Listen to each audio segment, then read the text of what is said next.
10 मई को तमिलनाडु के सीएम पद की शपथ लेने के बाद आज यानी 11 मई को विजय डीएमके के प्रमुख स्टालिन से मिलने पहुंचे। शपथ ग्रहण के तुरंत बाद दोनों नेताओं की मुलाकात ने सियासी गलियारों में हलचल मचा दी है। सबसे पहले आप दोनों नेताओं की मुलाकात का ये वीडियो देखिए।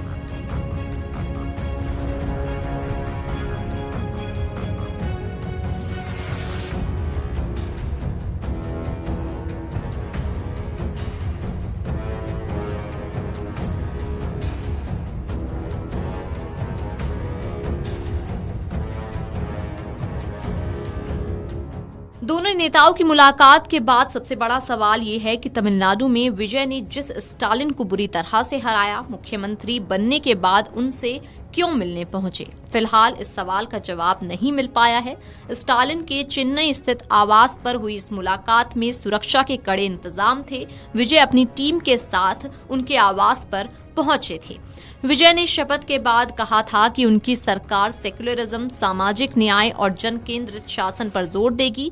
स्टालिन को विपक्ष का नेता बनाया गया। ऐसे में खबरों की माने तो विजय की कोशिश है थालापति जो कि बहुत ही अच्छे इंसान है, जो तमिलनाडु के सीएम के लिए 106 सीटों से बहुमत प्राप्त किया है।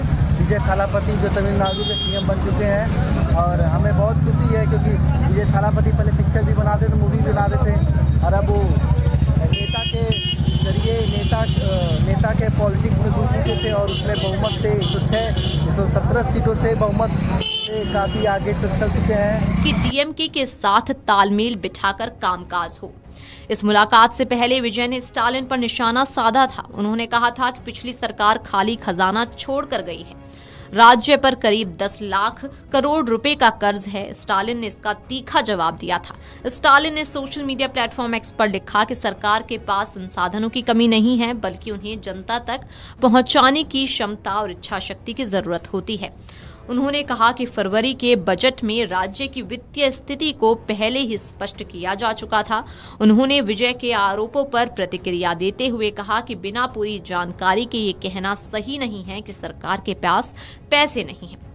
स्टालिन ने कहा कि जनता को गुमराह करने की कोशिश नहीं होनी चाहिए। उन्होंने कहा कि सरकार चलाने की वास्तविक चुनौतियों को समझना जरूरी है और नए नेतृत्व को समय के साथ अनुभव मिलेगा।